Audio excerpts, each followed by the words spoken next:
This program is supported by Everest Hardware.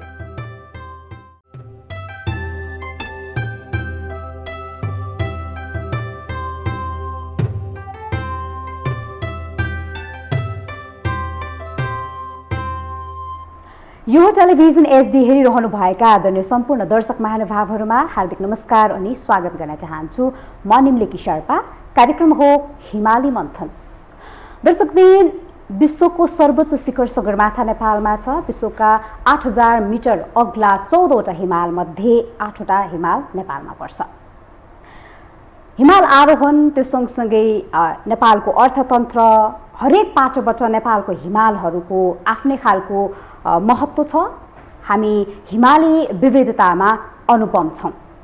तर यही विविधता पछिल्लो समय जलवायु परिवर्तनका कारण सङ्कटमा परिरहेको छ। जलवायु परिवर्तनका विषयमा नेपालले विश्वका विभिन्न मञ्चहरूमा आफ्नो आवाज बुलन्द गर्दै आइराखेको छ। तर पनि सुनुवाई शून्य सरह छ। केही काम नभएको भने होइन, भएको छ। तर अझै पनि हाम्रो सङ्कट टरेको छैन र अझ सङ्कट सृजना भइराखेको छ। आजको हिमाली मन्थनमा विशेष गरी नेपालको हिमाल र जलवायु परिवर्तनका कारण नेपालको हिमालहरूमा पैदा भएको सङ्कट, हुने सङ्कट र यसका समाधानका लागि हामी के गर्न सक्छौँ, हाम्रो प्रतिनिधित्व कस्तो छ विश्व मञ्चमा, यो विषयमा रहेर कुराकानी गर्दैछौँ। कुराकानीका लागि विगत लामो समयदेखि जलवायु परिवर्तनमा अध्यापन गराउँदै आउनु भएको छ, अध्ययन गरिरहनु भएको छ। कोप 26 भर्खरै सम्पन्न भएको छ। कोप 26मा नेपालको तर्फबाट प्रतिनिधित्व गर्नुभएका विभिन्न सेसनहरूमा चाहिँ नि नेपालको अवस्थाको बारेमा पनि जानकारी गराउनुभएका र लामो समयदेखि नेपालको जलवायु परिवर्तनको विषयमा एडभोकेसी गरिरहनुभएका, जलवायु परिवर्तनको असर, न्यूनीकरण लगायत हामी के कसरी अगाडि बढ्न सक्छौँ भन्ने विषयमा काम गरिरहनुभएका जलवायु विश्लेषक, अध्येता तथा जलवायु परिवर्तन सम्बन्धी अधिकतम विकसित देशहरूको समूह एलडीसी सहयोग समूहका सल्लाहकार पनि हुनुहुन्छ। हामीसँग मन्जित ढकालजी हुनुहुन्छ। आउनुहोस्, उहाँलाई स्वागत गरौँ। सर नमस्ते। हजुर नमस्कार। स्वागत गर्न चाहन्छु हजुरलाई। हजुर धेरै धन्यवाद। आरामै हुनुहुन्छ? म एकदमै ठिक छु। हजुर। सो म सिधै प्रश्न गर्न चाहन्छु। तपाईँ भर्खरै कोप 26मा पार्टिसिपेट गर्नुभयो, हाम्रो प्रधानमन्त्रीज्यूले पनि सम्बोधन पनि गर्नुभयो। कस्तो रह्यो कोप 26मा हाम्रो प्रतिनिधित्व, नेपालको प्रतिनिधित्व कस्तो रह्यो? नेपालको यो अन्तर्राष्ट्रिय मञ्चमा जलवायु परिवर्तन सम्बन्धी अन्तर्राष्ट्रिय छलफलमा उच्च स्तरीय सहभागिता भएको यो तेस्रो सम्मेलन थियो। मेरो आफ्नै अनुभवमा पनि म ती तीनैवटा सम्मेलनमा नेपालको प्रतिनिधि भएर सहभागी भएको छु। 2009मा तत्कालीन प्रधानमन्त्री माधव कुमार नेपाल, 2018मा होइन राष्ट्रपतिज्यू जानुभएको थियो र अहिले प्रधानमन्त्री शेरबहादुर देउवा। यो उच्च स्तरीय सहभागिता हुँदाखेरि राष्ट्रले यो विषयमा कति धेरै महत्त्व दिएको छ भन्ने एउटा झल्को पनि दिने र त्यो सन्देश चाहिँ हामीले यति धेरै वर्षसम्म अन्तर्राष्ट्रिय मञ्चमा आफ्नो आवाज पुर्याउने जुन प्रयास गरिरहेका हुन्छौँ, त्यो प्रयासलाई बल दिँदो रहेछ होइन उच्च स्तरीय सहभागिताले। यसपालिको सम्मेलनको उद्देश्य पहिले नै भएको पेरिस सम्झौतालाई कार्यान्वयनमा ल्याउनको लागि केही विशेष पहल गर्नुपर्ने थियो। सम्मेलनका उपलब्धिहरू हेर्दाखेरि एक खालका मिश्रित छन्, मिक्स्ड आउटकमहरू छन्। केहीमा हामीले खोजे जस्तै सफलता प्राप्त गऱ्यौँ, केहीमा अझ धेरै काम गर्न बाँकी छ। यो अन्तर्राष्ट्रिय वार्ता नेगोसिएसन हो, सबै हाम्रो पक्षमा आउँछ भन्ने पनि छैन। त्यो हिसाबले संयुक्त राष्ट्र सङ्घको प्रक्रिया चाहिँ अगाडि बढ्यो यसपालि। यसले नेपालमा जुन खालको बुझाइ छ हाम्रो वातावरणीय दृष्टिकोणमा र जलवायु परिवर्तनका विषयमा आज पनि हामी प्रायलाई खासै यो वास्ताको पाटो बन्दैन। यसले चाहिँ हामीलाई केही झकझकाउने काम, एउटा पोलिसी लेभलदेखि तल्लो तहसम्म झकझकाउने र एउटा अवेरनेस दिने काम पनि गर्छ। कसरी हेर्नु भएको छ यहाँले? अहिलेसम्मको यहाँको जर्नीले चाहिँ के भन्छ? हो, यो विषय अत्यन्तै हाम्रो दैनिक जीविकोपार्जनमा होस् अथवा देशलाई समुन्नत बनाउँछौँ, समृद्धि ल्याउँछौँ भन्ने हामीले जुन राजनीतिक नाराहरू सुनेका छौँ, त्यसलाई अगाडि बढाउनलाई वातावरण एउटा अभिन्न अङ्ग हुन्छ। तर धेरै समय हामीले वातावरण चाहिँ यो विकासको बाधक हो कि भन्ने हिसाबले पनि बुझ्छौँ। उदाहरणको लागि आज यो अहिलेको समयमा काठमाडौँ अलिक धेरै प्रदूषित छ। यो जाडोको मौसम सुरु भइसकेपछि त्यो अवस्थाबाट हामी सधैँ गुज्रिन्छौँ। हामीलाई केही समय अगाडि कोरोनाको बेला जुन हामी सबै कुरा बन्द हुँदाखेरि काठमाडौँ सफा देख्यौँ र काठमाडौँबाट सगरमाथा देखिँदो रहेछ भनेर फोटोहरू पनि होइन भाइरल भए सोसियल मिडियाहरूमा हामीले देख्यौँ। यो आजको अवस्था र त्यो बेला हामीले काठमाडौँबाटै सगरमाथा देखेको अवस्थालाई हामीले कसरी हेर्न सक्छौँ भने वास्तविकता त त्यस्तो रहेछ नि काठमाडौँको। हामीले जुन खालको विकास अपनायौँ र त्यो विकासले वातावरणमा जुन प्रदूषण ल्याइदियो त्यसले त हामी यहाँ बसिरहेका होइन तपाईँ हामी सबैलाई पनि गाह्रो बनाइरहेको रहेछ। काठमाडौँ प्रदूषित भइसकेपछि पहिले पनि भएका घटना हुन्। पर्यटनहरूलाई पनि हेर्ने नजर पनि फरक पर्दो रहेछ त्यस्तो प्रदूषित सहरमा किन जाने भन्ने भनेपछि विकासलाई हामीले विकासका कार्यक्रमहरू कार्यान्वयन गर्दै गर्दाखेरि त्यसले पर्ने अरू खालका असरहरू विचार गरेनौँ भने यो अवस्था पुग्दो रहेछ। अब चुरा कुरो के हो त भनेर हामीले हेर्दाखेरि हाम्रोमा काठमाडौँमा विशेष गरी प्रदूषण हुने चाहिँ गाडीबाट निस्किने धुवाँ र बाटोबाट हुने धुलो र थोरै उद्योग धन्दाहरू यहाँ भएका तिनका समाधान छन् अहिले होइन। त्यो जलवायु परिवर्तनको अभियानले प्रविधिमा ल्याएको परिवर्तन होइन र पेट्रोल डिजलका गाडीभन्दा विद्युतीय गाडीमा जानुपर्ने त्यसका लागि हामीले योजना पनि बनायौँ। 2-3 दिन अगाडि प्रधानमन्त्रीले भाषणमा पनि भन्नुभयो होइन अब हामीले खाना पकाउने ग्यासको सट्टा बिजुलीका चुलो र यातायात क्षेत्रमा चाहिँ विद्युतीय गाडीहरू बढाउन सक्नु पर्यो भनेर भनेपछि मेरो लागि अघि जुन सन्दर्भयाले भन्नुभयो ग्लास्गोमा भएको त्यो सम्मेलन त्यो दिन सफल भयो जुन दिन प्रधानमन्त्रीले यी कुराहरू गरिदिनु भयो होइन। भनेपछि के हिसाबले हामी चाहिँ सचेत पनि भइरहेको छौँ तर कार्यान्वयनको पाटो चाहिँ अलिक अगाडि बढ्न चाहिँ बाँकी नै छ। अहिलेसम्म जुन इनिसिएसनहरू भएको छ जलवायु परिवर्तनको समाधानको लागि र नेपालको विशेष गरी हिमालयन कन्ट्री भएको हुँदाखेरि पनि नेपालको हिमालहरू भोलिका दिनमा अहिले हामी सुन्दरताको बयान गर्दै गर्दा भोलि सङ्कटको रूपमा पैदा भइरहेको छ। केही समय अगाडि जुन मुस्ताङमा टुकुसेमा जसरी हिम पहिरो आयो ती केही उदाहरणहरू हुन्। तर एउटा खालको व्याख्या चाहिँ के छ भने शक्ति राष्ट्रहरू बढी दोषी छन् हामीभन्दा भन्ने खालको एउटा दृष्टिकोण पनि छ। हामीले अहिलेसम्म गरेका कदमहरू कतिको सन्तोषजनक छ र अझ हामी के गर्न सक्छौँ जस्तो लाग्छ? अरूलाई दोष दिने एउटा पाटो त सधैँ छ। हो एउटा हाम्रोमा म कमजोरी नै भन्छु। लामो समयदेखि जलवायु परिवर्तनको कुरा गर्दाखेरि हामीलाई के सिकाइयो भने यो चाहिँ अरूले गरेका समस्या र अरूलाई दोष दिने र आफ्नो जिम्मेवारीबाट त्यसले पछि हट्यो होइन। यो नखाएको विष लागेको भने जस्ता खालका कुराहरूले त्यसले चाहिँ कार्यान्वयन क्षेत्रमा रहेका अथवा नीति निर्माण क्षेत्रमा रहेका अथवा स्थानीय स्तरमा अहिले जुन स्थानीय सरकारको भूमिका अझ बढी छ उनीहरूलाई जिम्मेवारी बोध गर्ने भन्दा पनि अरूलाई दोष देखाउने मात्रै बढी हुँदो रहेछ। हो हाम्रो यो समस्या सृजना गर्नमा हामी त्यति जिम्मेवार छैनौँ तर हामीले हाम्रा हिउँ पग्लिरहेका उदाहरणहरू दिइराख्दाखेरि अहिलेको विज्ञानले के भन्छ भने जुन कार्बन डाइअक्साइड भन्ने ग्यासहरू जुन चाहिँ पेट्रोल डिजल बाल्दाखेरि या वन डढेलोबाट निस्किन्छन् तिनीहरूको चाहिँ जीवन अलिक लामो हुन्छ वायुमण्डलमा रहन्छन्। तर तीभन्दा शक्तिशाली चाहिँ हामी यो ब्ल्याक कार्बन भन्छौँ अथवा दाउरा बाल्दा निस्किने अथवा कोइलाको प्रयोग बढी गर्दा निस्किने त्यो चाहिँ हाम्रै क्षेत्रबाट होइन यहीको छिमेकी राष्ट्रहरू र हाम्रैबाट धेरै निस्किँदो रहेछ र त्यसले हाम्रा हिउँहरू पगाल्नको लागि झन् धेरै मद्दत होइन योगदान होइन पुर्याउँदो रहेछ नकारात्मक योगदान भनौँ। भनेपछि त्यसरी घुमाउरो तरिकाले हेर्दाखेरि हामी पनि त्यो समस्या सिर्जक गर्नमा केही हदसम्म अगाडि चाहिँ हुन थालिसकेको अवस्था चाहिँ छ। त्यसले गर्दा अब हामी पनि अरूलाई दोष देखाएर मात्रै पनि पुग्दैन। तर पनि ऐतिहासिक रूपमा हामी हिस्टोरिकल इमिसन भन्छौँ विकसित राष्ट्रहरूले जुन बेला विकासको जुन औद्योगिकरण सुरु हुँदाखेरि पेट्रोल डिजलको प्रयोग ज्यादा भएर वायुमण्डलमा त्यस्ता ग्यासहरू भए जसले गर्दा सूर्यबाट आएको ताप चाहिँ पृथ्वीमा त आउन दिने तर बाहिर जान नदिएपछि यहाँको तापक्रम वृद्धि भइरहेको रहेछ। त्यसले गर्दा असरहरू चाहिँ हामीले बढी भोगिरहेको छौँ र हाम्रो आर्थिक अवस्था पनि अरू देश विभिन्न देशका तुलनामा हामी चाहिँ अति कम विकसित राष्ट्र लिस्ट डेभलप कन्ट्री भएकाले गर्दा यो जोखिमसँग जुझ्ने हाम्रो क्षमता पनि अलिक कम हुँदो रहेछ। त्यसले गर्दा हाम्रो क्षमता पनि कम हुने र हामीले समस्या सृजना गर्न त्यो बेलामा योगदान नगरेकोले अहिले फेरि समस्या पनि भोगिरहेकोले गर्दा चाहिँ हामी जोखिममा भएका राष्ट्रको सूचीमा पर्छौँ। तर विगत केही वर्ष हामीले गरेका राम्रा कामहरू पनि छन्। यातायातको क्षेत्रमा हामीले प्रदूषण घटाउँछु भनेका छौँ। खाना पकाउने ग्यासहरूलाई चाहिँ अथवा दाउरालाई हामीले विद्युतबाट त्यसलाई चाहिँ होइन विस्थापन गर्छौँ भनेका छौँ। लगायत 2045 सम्ममा नेपाल चाहिँ शून्य कार्बन उत्सर्जनको अवस्थामा पुग्छ भनेका छौँ।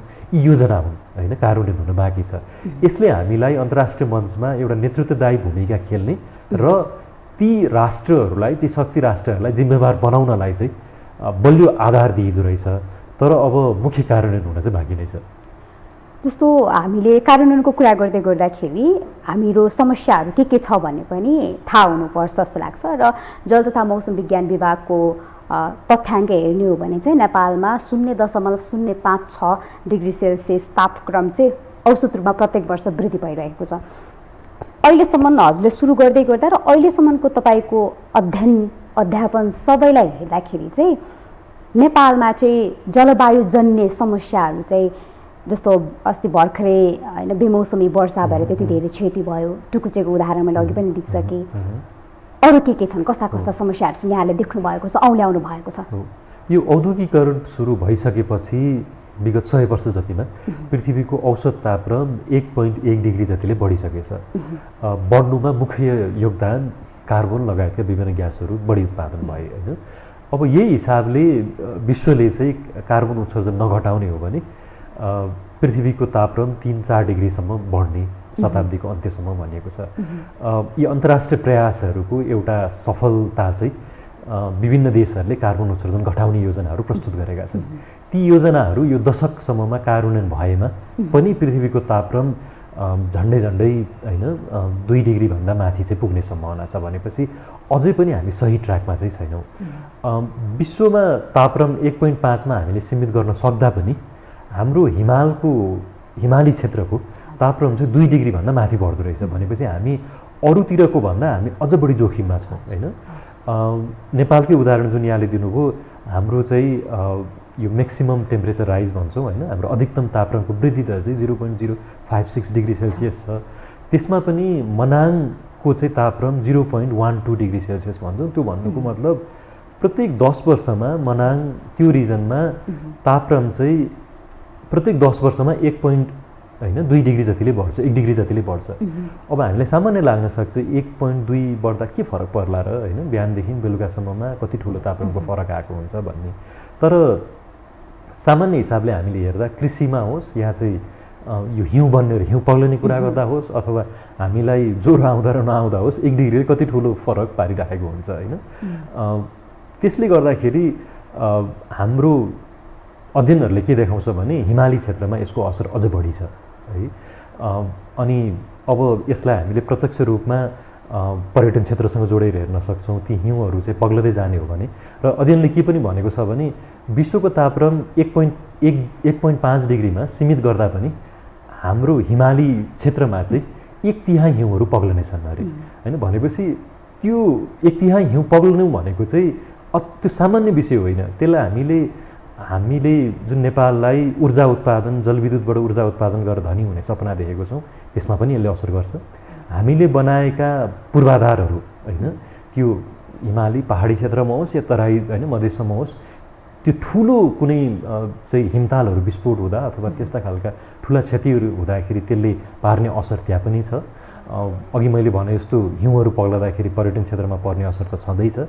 भनेपछि यो त हाम्रो लागि त जुन खालको हामीले विकासको अवधारणा ल्याएको छौँ त्यसलाई नै यसले प्रश्न चिन्ह दिन्छ।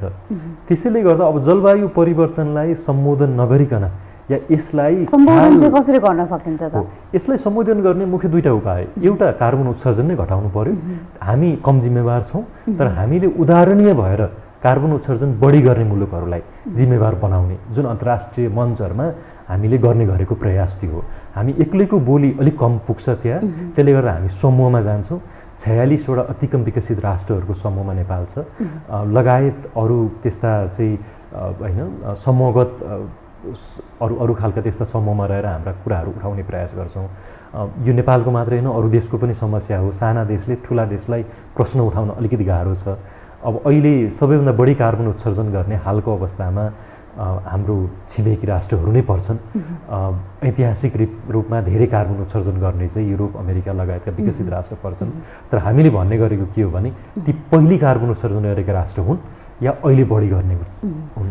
हामी जस्तो थोरै कार्बन उत्सर्जन गर्ने राष्ट्रले त होइन शून्य कार्बन उत्सर्जनको रणनीति बनाउने, यातायात क्षेत्रबाट कार्बन उत्सर्जन घटाउने भनिरहेका छौँ भने ठुला शक्ति राष्ट्रले किन नगर्ने भन्ने पहिलो होइन। र दोस्रो चाहिँ यसलाई समाधान गर्ने उपाय चाहिँ अब असर त परि नै रहेको छ, हामीले हात बाँधेर बस्न सक्दैनौँ। त्यसले गर्दा यो असरहरू कम गर्नलाई हामीले अपनाउनु पर्ने अनुकूलनका उपायहरू, त्यसका उदाहरण भनेको हिमतालहरू विस्फोट हुन रोक्नको लागि ती हिमतालहरूलाई संरक्षण गर्ने कुराहरू भए। सबैभन्दा ठुलो असर नेपालमा मैले भन्ने गरेको 3टा क्षेत्र छन् हाम्रो अर्थतन्त्रका। पहिलो कृषि, जुन कृषिमा अझै पनि ठुलो जनसङ्ख्या निर्भर छ र समयमा पानी पर्दा र बेमौसमी वर्षा हुँदा, जुन हामीले अगाडि पनि उदाहरण देख्यौँ आजभन्दा 1-1.5 महिना अगाडि होइन, धान बाली उठाउने बेलामा चाहिँ बर्खा लगभग सकिसकेपछि परेको पानीले ल्याएको क्षति, त्यो क्षेत्रमा हामीले कसरी समाधानको उपाय गर्न सक्छौँ भने पूर्व सूचनाका प्रणालीहरूलाई अझ मजबुत बनाउने। र पूर्व सूचना प्रणाली भनेको चाहिँ समाचारको अन्त्यमा आजको मौसम मात्रै होइन, त्यो भनेको चाहिँ त्यो मौसमले कृषकलाई के असर गर्छ, त्यो मौसमले कुनै हिमाली क्षेत्रमा पर्यटन लिएर हामी जान लागेको छौँ भने त्यो सूचना त्यहाँ कसरी सम्प्रेषण गर्ने होइन, धानबाली काट्न लागेको कृषकलाई कसरी सम्प्रेषण गर्ने, त्यो खालको क्षेत्रमा हामीले काम गर्न बाँकी छ। दोस्रो, हाम्रो अघि मैले भने जस्तो अर्थतन्त्रको मुख्य आधार हामीले ऊर्जा क्षेत्र हेरेको छौँ र यी हिमालमा पर्ने असरहरू हुन् या जलवायु परिवर्तनले पानी समयमा पर्ने र अरू बेलामा ठुलो पानी पर्दाखेरि जलविद्युतमा ठुलो असर गर्छ। तेस्रो, हाम्रो पर्यटन क्षेत्र र पर्यटन क्षेत्रका धेरै उदाहरणहरू हामीले देखेका छौँ, हिउँ पग्लनाले होस् या अरू खालका होइन विषम परिस्थितिहरू र एक्सट्रिम इभेन्टहरू हुँदाखेरि पर्ने असर। त्यसले गर्दा हाम्रा अर्थतन्त्रका सबै क्षेत्रमा यसले असर पर्ने देखिन्छ। समाधानका उपायहरू पनि हामीले देखेको छौँ। यसलाई कार्यान्वयन गर्नको लागि अझ बढी इच्छाशक्ति चाहिँ चाहिएको छ। जस्तो यहाँले पूर्व सूचनाको कुरा गर्नुभयो होइन, पूर्व सूचनाको कुरा गर्दाखेरि चाहिँ हामीसँग पूर्वाधार कस्ता छन्, हामी प्रविधिमा कहाँ छौँ र त्यो अनुसार अथवा माग बमोजिम अथवा क्विक इन्फर्मेसन दिनको लागि चाहिँ हाम्रा प्रविधि जनशक्ति हरेक कुराले असर गरिराखेको हुन्छ। ती कुराहरू हाम्रो समस्या र हामी योबाट चाहिँ गुज्रिराखेका छौँ भन्ने कुरा चाहिँ इन्टरनेसनल प्लेटफर्महरूमा नेगोसिएसन गर्दाखेरि यो कुराहरू प्राथमिकतामा पर्छन् कि पर्दैनन्, उहाँहरूले कसरी एड्रेस गरिराखेको पाउनुहुन्छ पछिल्लो समय? हो, यो अन्तर्राष्ट्रिय वार्ताहरू विशेष गरी आर्थिक अवस्था अथवा आर्थिक प्रगतिलाई असर गर्छ कि भनेर त्यसैमै रुमलिएको हुन्छ धेरै होइन। आर्थिक हिसाबमा सम्पन्न राष्ट्रहरू आफ्नो अर्थतन्त्रको गतिलाई पछि नपरोस् भन्नको लागि उनीहरूले भरपुर प्रयास गर्छन्। हामीले भन्ने गरेको र अहिले प्रविधिको जुन हिसाबले विकास भइरहेको छ, जलवायु मैत्री तरिकाले पनि विकास गर्न सकिन्छ र त्यसका लागि अझै पनि ऊर्जाको लागि कोइलामै विश्वास गर्नुपर्ने, पेट्रोलियम पदार्थमै विश्वास गर्नुपर्ने या अब अथवा मैले नेपालको उदाहरणहरू दिइराख्दाखेरि हामीलाई जसरी राजनीतिक भाषणहरूमा पूर्व पश्चिम उत्तर दक्षिण रेल कुदाउने सपनाहरू देखाइएको छ, हामीले एकदमै होस पुऱ्याएनौँ भने मात्रै होइन भने हामीले चाहेर पनि अब त्यो पुरानो फिल्महरूमा हेरे जस्तो कोइलाको रेल आउँदैन अब होइन, अब आउने भनेको विद्युत रेल नै हुन्छ। तर हामीले अलिकति होस पुऱ्याएनौँ र हाम्रा छिमेकी राष्ट्रहरूले चाहिँ उता प्रयोग नभएका इन्जिन दिए भने अर्कै कुरा हो।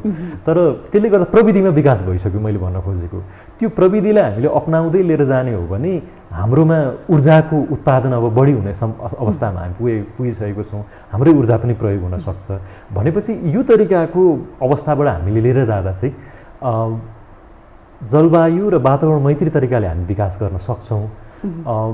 धेरै आर्थिक हिसाबमा सम्पन्न राष्ट्रहरू त्यसमा अझै पनि किन हिचकिचाइरहेका छन् भने उनीहरू त्यो दौडमा धेरै अगाडि बढिसके। अब उनीहरूले कोइलाको प्रयोग छोडेर या चाहिँ पेट्रोलियम पदार्थको प्रयोग छोडेर पछाडि फर्कन उनीहरूलाई धेरै गाह्रो छ होइन। त्यो क्षेत्रमा भएका रोजगारहरूलाई अर्को क्षेत्रमा लानु पर्यो, त्यो क्षेत्रमा भएको लगानीलाई अर्कोमा लिएर जानु पर्यो।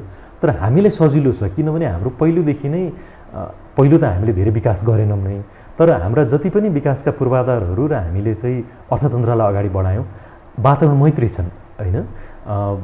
अझै पनि हाम्रो धेरै प्रकृतिसँग नजिक भएर गरिने विकासका पूर्वाधारहरू नै छन्। त्यसले गर्दा त्यो दौडमा हामी चाहिँ पछाडि चाहिँ हट्नुपर्ने छैन। हामीले खर्चिलो पनि कम हुन्छ, तर हामीले अझै पनि होस पुऱ्याएनौँ र अझै पनि उदाहरणको लागि यातायात क्षेत्रमा विद्युतीय पावरलाई चाहिँ अगाडि बढाउनुको सट्टा पेट्रोलियम पाइपलाइनहरूमा लगानी गर्न थाल्यौँ होइन, अथवा त्यस्ता खालका योजनाहरूमा हामी अगाडि बढ्यौँ भने चाहिँ हामीलाई असर पर्छ। हामी कार्यक्रमको लगभग अन्ततर्फ छौँ।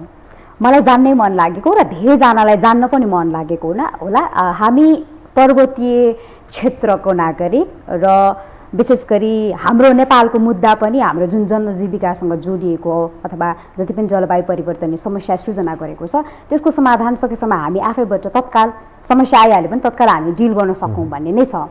स्थानीय सरकारको कुरा गऱ्यौँ, नेपाल सरकारको कुरा गऱ्यौँ, जति पनि विशेष गरी हिमालय क्षेत्रमा रहनु भएको छ नेपालको पनि अझ एकदमै हिमालको नजिक रहेका क्षेत्रहरूलाई यो विषय अलिकति बढी चासोपूर्ण हुनसक्छ। उहाँहरू जति पनि हुनुहुन्छ कसरी चाहिँ नि पूर्व तयारी गर्न सकिएला यो समस्याहरूबाट जुझ्नको लागि, यो समस्याहरूलाई चाहिँ आफ्नो तवरबाट चाहिँ नागरिकले कसरी डिल गर्न सक्छन्, तपाईँको सुझाव के रहन्छ उहाँहरूलाई? यो वास्तवमा हिमाली क्षेत्रको समस्या मात्रै पनि होइन होइन, हिउँ पग्लनाले हिमाली क्षेत्रमा त असर पर्छ नै, त्यसमा त दुविधा नै छैन। त्यसले भर्खरै भएका वैज्ञानिक अध्ययनहरूले पनि के देखाउँछन् भने यसले त समुद्रको सतह बढाउनलाई पनि योगदान पुर्याउँदो रहेछ। भनेपछि हिउँ पग्लनाले हिमालमा असर पर्ने होइन र यो तल्लो स्तरमा डाउन स्ट्रिममा असर गर्ने त छँदैछ। यसले त धेरै टाढाको समुद्र सतह बढेर त्यहाँका साना टापु राष्ट्रहरूलाई समेत असर गर्दो रहेछ।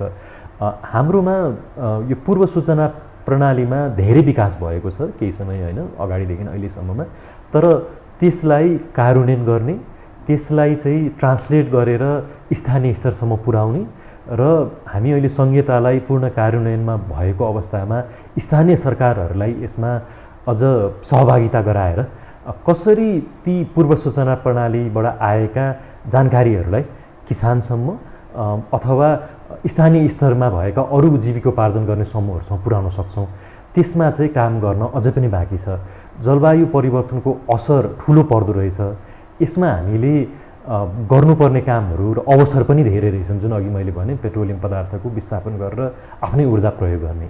मलाई यसमा के लाग्छ भने यहाँले प्रश्न भनिराख्नु हुँदाखेरि राजनीतिक दलहरू र विशेष गरी अहिलेको माहौल त लगभग मेजर राजनीतिक पार्टीहरू चाहिँ आफ्ना अधिवेशनहरूमा अहिले चाहिँ व्यस्त रहिरहेको बेलामा अर्थतन्त्रलाई यति ठुलो असर गर्ने र हामीलाई देशलाई समृद्धि ल्याउँछु भनेर आश्वासन दिनुहुने राजनीतिक दलहरूले यति गम्भीर विषयमा किन ध्यान दिन नसक्नु भएको, उहाँहरूको जानकारीको कमीले गर्दा हो या चाहिँ हामी जस्ता अरू सर्वसाधारणले पनि त्यो प्रश्न नउठाइदिएर हो होइन, त्यसमा चाहिँ अझ धेरै बहस गर्नुपर्ने देखिन्छ। हस् त, आफ्नो व्यस्तताको बावजुद पनि हामीलाई समय दिनुभयो, महत्त्वपूर्ण जानकारी राखिदिनु, धेरै धेरै धन्यवाद ज्ञापन गर्न चाहन्छु। हुन्छ, यहाँहरूलाई पनि धेरै धन्यवाद यो महत्त्वपूर्ण विषयमा होइन छलफल आयोजना गर्नुभएकोमा। दर्शकवृन्द, आजको लागि हिमाली मन्थनको समय सकिएको छ। आज हामीले विशेष गरी जलवायु परिवर्तनमा नेपालको वस्तुस्थिति कस्तो छ भन्ने बारेमा यहाँलाई जानकारी गराएका छौँ। पक्कै पनि यसले तपाईँलाई कुनै न कुनै तवरबाट मद्दत पुग्नेछ, केही न केही जानकारी, नयाँ जानकारी पाउनुभयो होला भन्ने अपेक्षा मैले लिएको छु। यो हो टेलिभिजन एसडी, हेर्दै गर्नुहोला। हस्त, नमस्कार।